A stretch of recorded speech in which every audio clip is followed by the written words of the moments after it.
নেইমারের ইউরোপ ফেরার সম্ভাবনা নিয়ে উত্তেজনা আবারও ফুটবলে।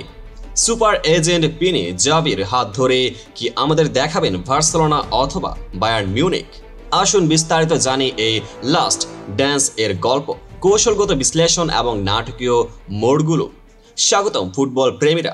আজকের ভিডিওতে আমরা আলোচনা করব সেই প্রত্যাশার মুহূর্ত নিয়ে যখন নেইমারের সুপার এজেন্ট পিনি জাভি ইউরোপের দুটি ঘর বার্সেলোনা ও বায়ার্ন মিউনিখ নিয়ে আলোচনা করছেন।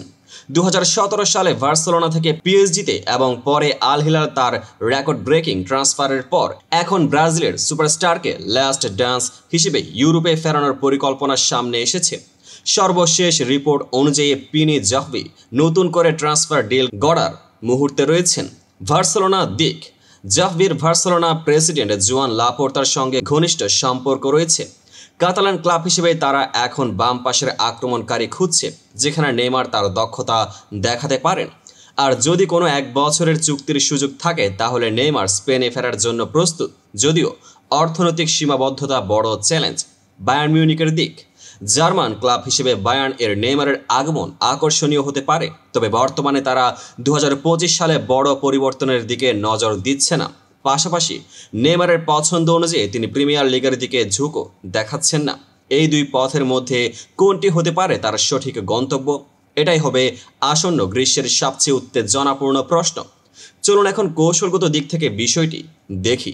বার্সেলোনা তাদের খেলোয়াড় বিক্রয়ের উপর নির্ভর করে নতুন ট্রান্সফার পরিকল্পনা গড়ে উঠছে, তবে স্পোর্টিং ডিরেক্টর ডেকোর মতে নেইমারের টেকনিক্যাল ফিটনেস নিয়ে কিছু উদ্বেগ আছে, বিশেষ করে হ্যান্সি ফ্লিকের সিস্টেমে তার স্থান কতটা মানানসই হবে।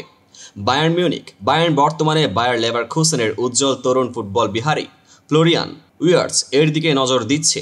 নেইমারের আগমন যদিও দলকে নতুন মোড় দিতে পারে, কিন্তু বর্তমানে জার্মান ক্লাবের আগ্রহে কোনো বড় পরিবর্তন দেখা যাচ্ছে না। এই তুলনামূলক বিশ্লেষণে স্পষ্ট হয় নেইমারের ভবিষ্যৎ কেবল ট্যালেন্টের প্রশ্ন নয়, বরং কৌশলগত পরিকল্পনা ও দলের সামগ্রিক পরিস্থিতির উপরও নির্ভর করছে। মজার দিক থেকে বলতে হয়, অনেক ফ্যান মজা করে মন্তব্য করছেন নেইমার যদি আবার বার্সেলোনায় ফিরে যান তাহলে কি গার্দিওলা তার হ্যাটট্রিক নিয়ে ফিরে আসবেন? আর অন্যদিকে বায়ার্ন মিউনিখের ফ্যানরা ভাবছেন নেইমার আসলেও কি উইয়ার্টস এর জায়গা নিতে পারবেন? এইসব হাস্যরসের মাঝে ফুটবলের সেই নাটকীয়তা ও উত্তেজনা আরও বেড়ে যায়। নেইমারের ইউরোপ ফেরার পরিকল্পনায় তাকে লাস্ট ড্যান্স এর মতো ভাবা হচ্ছে, শেষবারের মতোই সেই পুরনো গ্ল্যামারাস মুহূর্তগুলি ফিরে আনতে, যেখানে তার স্কিলস ও জাদু মাঠে ছড়িয়ে পড়বে। শেষ কথায় নেইমারের ইউরোপ ফেরার সম্ভাবনা নিয়ে উত্তেজনা, কৌশলগত বিশ্লেষণ ও দলগত পরিকল্পনা একত্রে মিলে তৈরি করছে ফুটবলের এক নতুন অধ্যায়। যদি তিনি বার্সেলোনায় ফিরেন তাহলে কি কাতালান ফুটবলে তার লাস্ট ড্যান্স দেখব? আর যদি বায়ার্ন মিউনিখ হয় তার পরবর্তী ঠিকানা, তাহলে জার্মান ক্লাবের সিস্টেমে তিনি কতটা মানিয়ে যাবেন? এটাই প্রশ্নবিদ্ধ। নেইমার বর্তমানে সান্তোসে ফিরেছেন এবং কয়েকটি ম্যাচে ভালো প্রদর্শন করেছেন।